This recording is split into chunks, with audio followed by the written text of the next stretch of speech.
Ladies and gentlemen of the House, we had a great day in Fairfax last week, and I just wanted to share a little bit about it with you. I think we're all aware that the men and women of our armed forces bear the burden of safeguarding our country, and many of them return home strengthened by their military experience, but not every one of them comes back the way they left. Since 2004, the number of veterans that have been treated for mental illness and substance abuse and depression has increased by 38%. It's estimated that out of the 2.3 million veterans in the wars in Iraq and Afghanistan, about 460,000 or 20% who come back with post-traumatic stress disorder or major depression. Additionally, about 1 in 6 veterans who've served in Operation Enduring Freedom and Operation Iraqi Freedom suffer from a substance abuse issue. And many studies draw a link between combat service and these issues. And left untreated, these mental health disorders often result in involvement with Virginia's criminal justice system.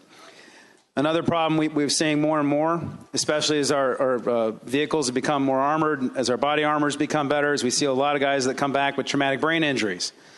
And traumatic brain injury has been reported by about 19% of veterans who come back. And as we see this more and more, we're seeing more and more of these people get caught up in the criminal justice system.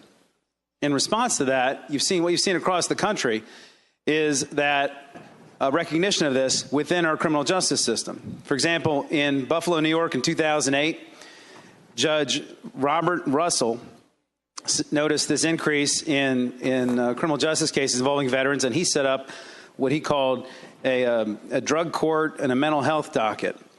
And in connection with that, he partnered with local veterans resources to help these guys coming back and some women coming back from abroad to help get them through the criminal justice system in a way differently than other people. And you've started to see this trend grow. In fact, in 2011, we passed House Bill 1691. It was patroned by the gentleman from Virginia Beach, Delegate Stolley. And it was a parallel bill that was patroned by the senator from Newport News, Senator Miller, which authorized our courts to set up specialty treatment dockets specially directed at veterans. And as of today, January 2015, there are now over 120 veterans treatment dockets in the United States of America. What they do is they involve cooperation, collaboration with the traditional partners you see in drug courts, but instead they partner with Veterans Benefit Administration, the State Department of Veteran Affairs, vet centers, VFWs, Department of Labor. They find veteran mentors. They find other services that are only uniquely available to vets in order to help them get through the process. Now, in Fairfax County, we have a lot of large military facilities. We have Fort Belvoir. We're right next to the Pentagon. Quantico is right down the street in Prince William County.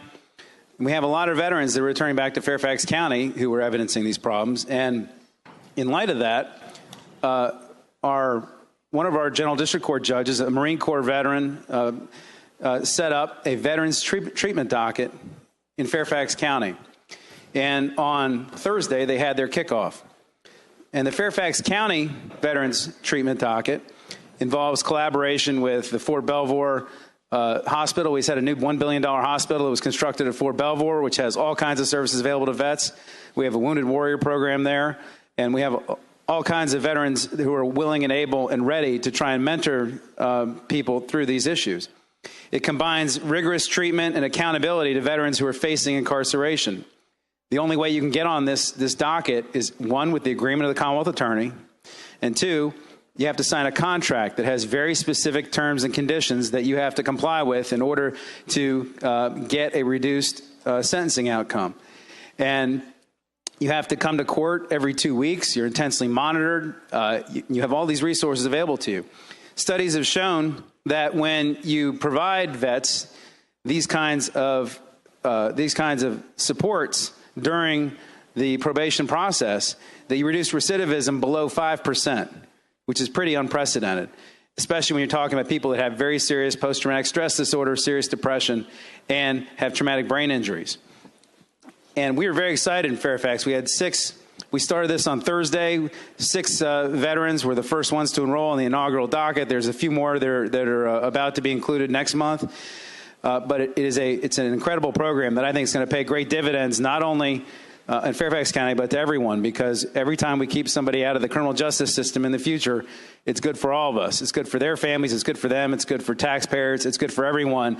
And most importantly, Mr. Speaker, it honors their service to this country, for which they would not have come back burdened by the burdens they carry. We also have this year, Mr. Speaker, Senate Bill 904, which is patroned by Senator Puller. And many of you all, I think, know Senator Puller's history with veterans issues, her family's history with veterans issues, and what she and her family experienced due to the Vietnam War. Her bill seeks to sort of further clarify, expand, and create greater incentive, I think, for other localities around Virginia to engage in these kinds of programs. But, Mr. Speaker, if we're going to be the most veteran-friendly state in the United States of America, these are exactly the kinds of programs we need to offer to our men and women who have served us abroad. And I would encourage everybody in the body to go back to their localities and urge their courts to adopt these similar programs. I think they're going to prove to be very successful. Thank you, Mr. Speaker.